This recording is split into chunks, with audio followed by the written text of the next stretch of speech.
But you didn't answer us about the Leafs. Yeah, so here, but just to get there, here's the Atlantic or the East. We've got the standings. I cropped out the Devils and Caps who are at the bottom, but I mean the bottom's not far for it's. There's a lot of muck just hanging around the wild card and out. The Metro looks soft, and the Atlantic, we've seen this massive turnover. Like there's Detroit in home ice spot. There's Buffalo right behind them with 2 games in hand. We've seen those teams massively improve. Montreal is a much better team than they were. Boston's remained relevant. We see Barkov skating with Florida with some of the injured guys. Looks like he's closer, not to coming back than we would have thought at this point of the season. Right. And there at the very bottom are the Leafs and the Sens, at 2 teams that met in the first round last year. And for the Leafs, it's like, it looks like they got old and slow quick. And for the Sens, they can't stop a puck, but like a lot of buzz on the Leafs. They're above the Senators here, Noodles. Well, the thing is, when you ask me, with Ottawa, I can circle one thing and go, if you take care of this, this will happen. Because analytically, Pinder, you know this, like whatever site you go to, whether it's Money Puck or Sportlogic, whatever, like Ottawa's expected goals for and expected goals against, like they're near the top of the league. Yeah. Like they are analytically a top tier team. They just can't get a save consistently at the right time, unfortunately. Yeah.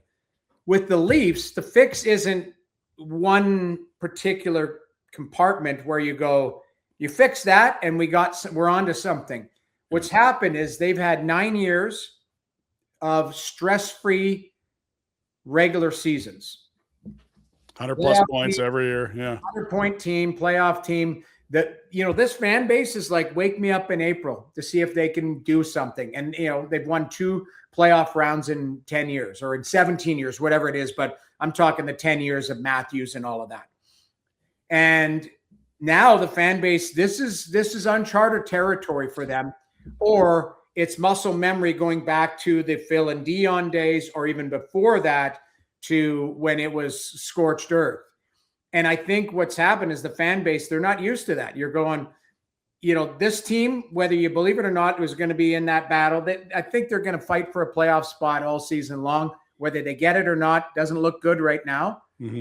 But this is uncharted territory for that group in the dressing room as well. Because for 2 weeks out of the year, and it happens to be unfortunately the same 2 weeks in April, they've had to deal with craziness. Mm-hmm.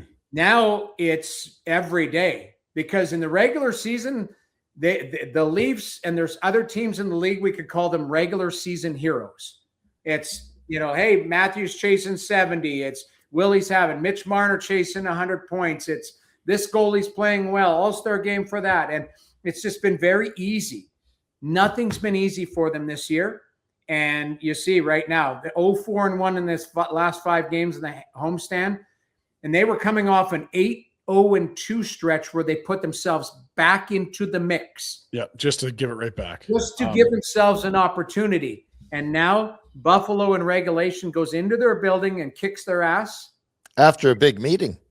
After they have a meeting with the coach. They've had a player that's handing the finger out. They've got it's just storyline. I think my host, Brian Hayes, said it. He said it well. He goes, it's not one thing, but it's death by 1,000 cuts right now. Everywhere you turn, there's just a little slice of this guy and that guy, and it's really frustrating. Well, they're not good in net, or they've got subpar goaltending. So yes, I think those goalies are good, but they're not playing well enough. Yeah, so that's not working. Their defense is that's their Achilles heel. Yeah, Troy Stetcher off of waivers. I mean. Everybody loves Troy Stetcher. We love him, but eventually you wake up and you go, that's Troy Stetcher. This 6-7. Big minutes. And he should be at the 8-12, 8-10. And they're having to play him higher in the lineup because you got an injury to Tanev, and you've got, everyone else not playing well. Like is this a take pause moment for Tree? Or is this I've seen enough. I don't like the makeup. I need to make. I don't know. The only problem, Rhett, is what's the currency you have? I think they're post-Apex, this team, if that's a weird thing to say. I really do. When you look at their lineup and how it's constructed and where they've faltered and where they've failed and how and how much they need to get elite again. Like I don't look at that team and go, that's elite. I think there's some elite players, but it's like you're saying, Hazy makes the fact that Nylander's giving the camera the finger is not a big deal in my life, other than you're a childish idiot and I can't you're like, what kind of fucking moron are you? Like, what are you doing? I know. I got some numbers, Noodles, that'll go back ahead. this up, because you guys are right. There's holes everywhere, but the one place it's and you've called yourself Willie on your post or whatever. You sound like fucking 2-year-old. Grow up. Jeez. Willie. Not again. Clip that, Jack. Instagram. Oh, I'm sorry. I didn't mean to. Oh, you love Willie. Kiss It's just a weird. We've got some defensive stats from the Noodles. I want you to look at this. So this is Mike Kelly from the NHL who does some advanced stuff. This is their defending. This is not their offense. This is their defense. They are last in shots against. They are last in slot shots allowed. They are last in rush chances allowed. They are second last in chances off the cycle. They are fourth from the bottom, in expected goals against, which means the environment's a nightmare for a goalie. You're getting way too many high caliber chances, as all the stats above that. And then actual goals allowed, they're third from the bottom. Like, whatever their holes are in the forward group, the D group, or the goalies not being as good as they could be, it's all showing up in these defensive metrics. They are a shitty defensive team. Yes. And if you watched, you pick a team, but pick a night. I'll pick last night. Buffalo's speed, they couldn't handle. There was the forecheck. They would turn it over. Buffalo scored 4 goals in the first period. One was called back on an offside that was a minute later. Don't get me started on offside and then 2 minutes in the zone and then they score and they gotta reset the clock. But that's what happened. Yeah. Not any team that forechecks fast and hard, they have trouble with, because their D are slow. They don't have guys. Now, Stetchers can skate. They've got guys who can skate and move the puck, but they don't have today's game. You need to be able to get out of your zone, and you need puck movers. Mm-hmm. You need somebody that doesn't panic under pressure, makes a play. Their best defenseman that I'm describing out of all that is Oliver Ekman-Larsson. He's 35 years old, 34.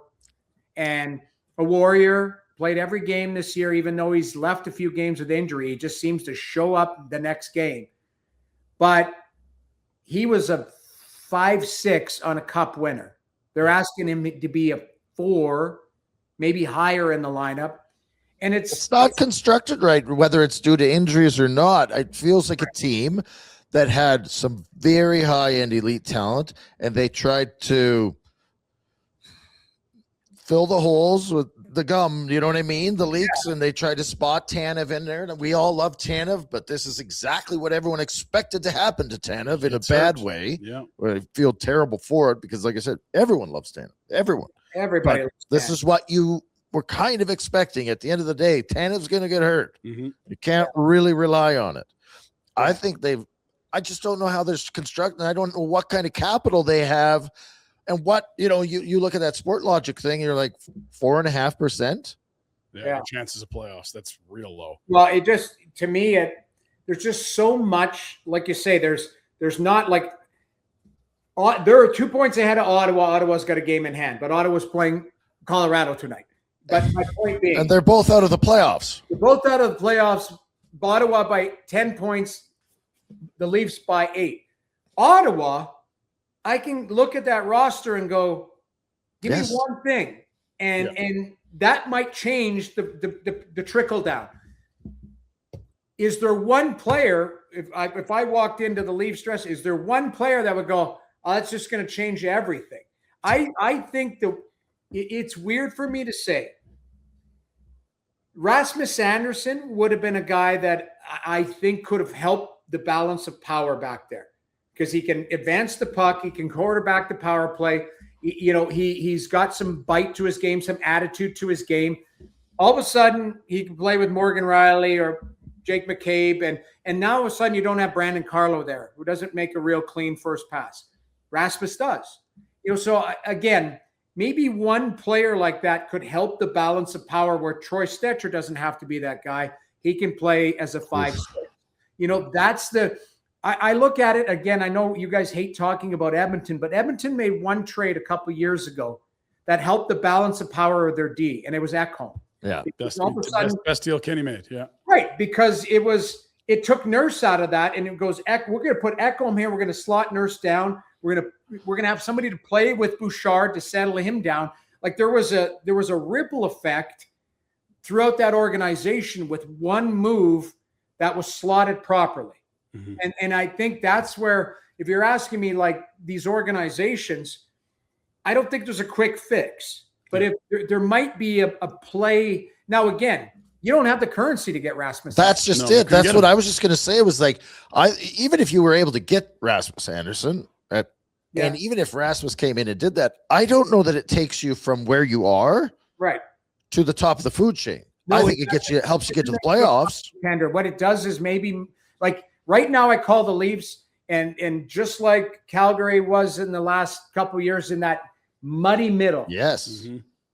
Do you want to be in the muddy middle, or do you take a look right here? The narrative right here in Toronto is the template could be the Boston Bruins. Yeah. Last year, reset. They had a goalie that showed up late for camp on a contract squabble, never really got going. Hampus Lindholm, in the top pairing defenseman, hurt right from the get-go, shut down. Charlie McAvoy gets hurt, shut him down. They realized, I remember being in Boston. It was about this time last year. And Cam Neely was doing a presser, and we were there, media scrubs hanging around.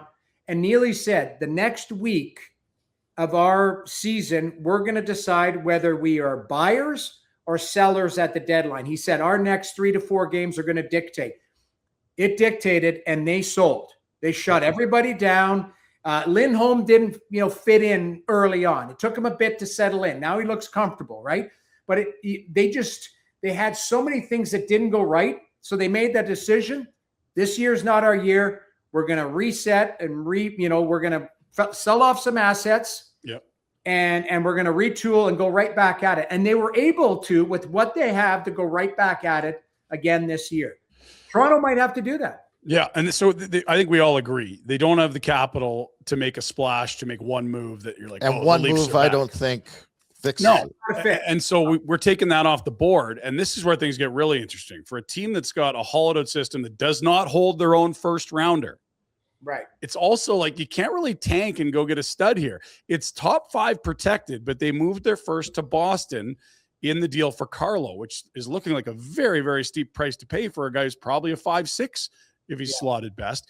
And so now what do? Getting into that bottom 5 is not that simple. You got some teams that are bad and that have already started selling. Your Vancouvers, Calgarys, St. Louis is going to be there if they're not. The Rangers will send out a press release. Like, this is a really, like, are they cooked, or is there a way that you could even look a year or two out and say they're back? Like, I just see old, hard to move contracts and no capital to get young players in. It's weird to say because it is a couple of years out, but you almost have to be like Vancouver and go to your top player, because Matthews is a couple of years away from a contract, and go, what's your intention? What do you want here? Yes. Do you want to be a lifer?